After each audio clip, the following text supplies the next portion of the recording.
Olá e bem-vindos. Já imaginaram o que acontece quando se aplica a tecnologia mais recente a uma das práticas mais antigas da humanidade? A agricultura?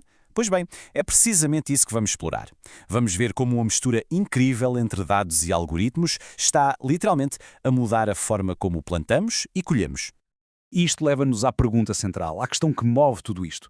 Será que é mesmo possível usar tecnologia para prever o futuro da nossa comida? Será que os algoritmos conseguem antecipar o resultado de uma colheita?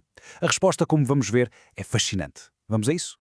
O nosso ponto de partida é um projeto concreto chamado FarmTech. Pensemos um pouco na agricultura. Durante séculos, foi sempre uma espécie de aposta contra o tempo, contra a natureza. E é aqui que entra a missão da FarmTech, que é, convenhamos, bastante ambiciosa. Usar a ciência de dados para reduzir essa incerteza ao mínimo, tentando prever o rendimento de uma safra. Então, por onde é que se começa um projeto destes? Bem, o processo é muito parecido ao de um detetive que chega a uma cena do crime.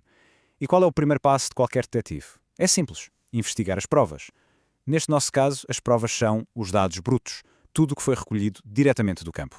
E claro, este detetive de dados tem uma ferramenta principal. Chama-se Análise Exploratória de Dados, ou, pela sigla, EDA.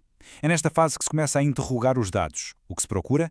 Bem, procuram-se as primeiras pistas. Existem padrões? Alguma coisa que salta à vista por ser estranha? E, fundamentalmente, que relação existe entre, por exemplo, a quantidade de chuva, o tipo de fertilizante e o resultado final da colheita? Ok. A investigação inicial está feita. Agora, a caça às pistas torna-se mais séria. O objetivo agora é mergulhar ainda mais fundo e encontrar os padrões que não são óbvios, os padrões ocultos, porque são esses que, muitas vezes, guardam as respostas mais valiosas.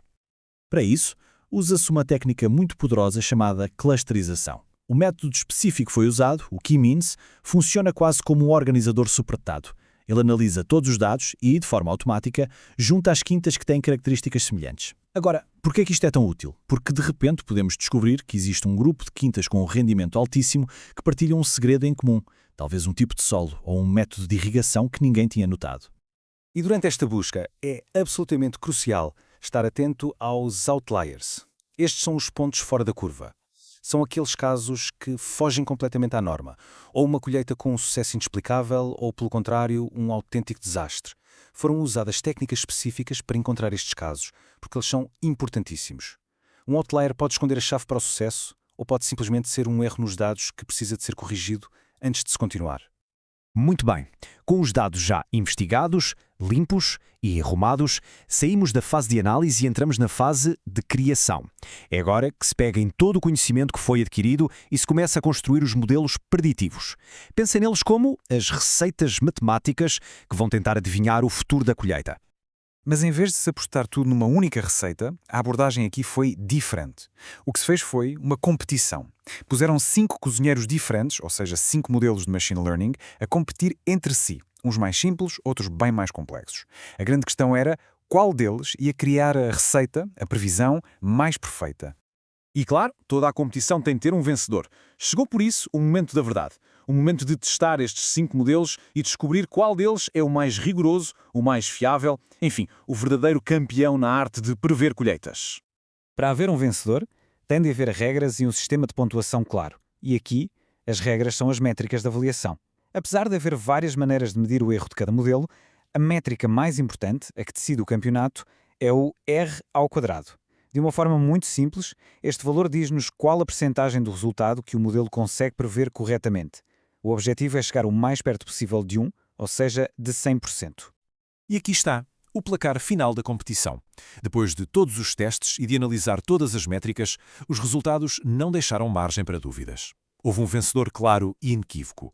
O modelo conhecido como Gradient Boosting foi o que teve os erros mais baixos e, mais importante ainda, o valor de R² mais alto. E qual foi o poder de previsão deste grande campeão? Cerca de 95%. É isso mesmo. Isto significa que o modelo foi capaz de prever o rendimento da colheita com uma precisão de 95%. É um resultado absolutamente extraordinário que prova que isto já não é ficção científica, é uma realidade bem concreta.